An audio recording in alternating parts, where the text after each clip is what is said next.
विधि का विधान है कि जो व्यक्ति धरती पर जन्म लेता है उसकी मृत्यु निश्चित है। व्यक्ति की मृत्यु होने के तत्काल बाद ही उसकी आत्मा मनुष्य का शरीर छोड़ देती है और एक बार आत्मा छोड़ने के बाद वो शरीर में पुनः कभी प्रवेश नहीं करती। वह दूसरी योनि या दूसरे शरीर में ही प्रवेश करती है। इसलिए हमेशा कहा जाता है कि जो चला गया वो वापस लौटकर नहीं आ सकता। लेकिन जन्म और मृत्यु तो ईश्वर का खेल है और ईश्वर की मर्जी और उनके चमत्कार के आगे कुछ भी नहीं है। अगर भगवान चाहे तो उनके आगे सृष्टि के नियमों में भी बदलाव हो जाता है। जन्म मृत्यु से जुड़ी एक चौंकाने वाली बात करें कि इस दुनिया में मरा हुआ व्यक्ति भी जीवित हो सकता है तो शायद आप इस बात पर यकीन ना कर पाए। लेकिन आज हम आपको भोलेनाथ के एक ऐसे चमत्कारी मंदिर के बारे में बता रहे हैं जहां अगर शव को लेकर जाया जाए तो आत्मा उस शव में पुनः प्रवेश कर जाती है। इस बात पर विश्वास नहीं होगा, लेकिन ऐसा चमत्कार सच में इस मंदिर में देखा जाता है।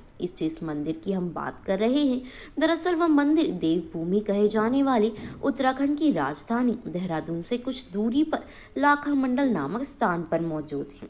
मान्यताओं के अनुसार महाभारत काल में यहाँ पांडवों को जलाकर मारने के लिए दुर्योधन ने लाक्षागृह बनाया था। अज्ञातवास के दौरान युधिष्ठिर ने शिवलिंग की स्थापना की और इसी स्थान पर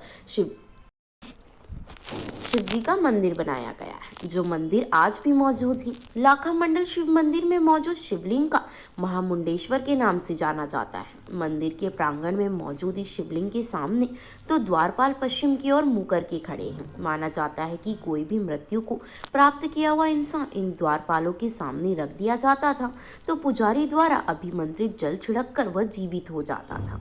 इस प्रकार मरे हुए व्यक्ति को यहाँ लाया जाता था और कुछ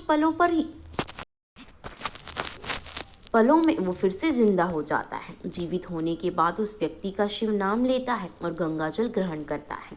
गंगाजल ग्रहण करते ही उसकी आत्मा फिर से शरीर त्याग कर चली जाती है।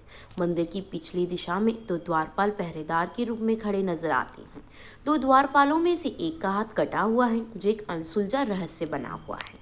लाखा मंडल में बने शिवलिंग की एक अन्य खासियत ये भी है कि जब भी कोई व्यक्ति शिवलिंग का जलाभिषेक करता है तो उसे उसमें अपने चेहरे की आकृति स्पष्ट नजर आती है। स्थानीय लोगों का मानना है कि यहाँ आने वाला कोई भी व्यक्ति खाली हाथ नहीं लौटता। भगवान महादेव अपने दर पर आने वाले भक्तों की मनोकामना अवश्य ही पूरी करते हैं। यहाँ पर आकर भगवान शिव की आराधना करने से समस्त पापों का नाश होता है।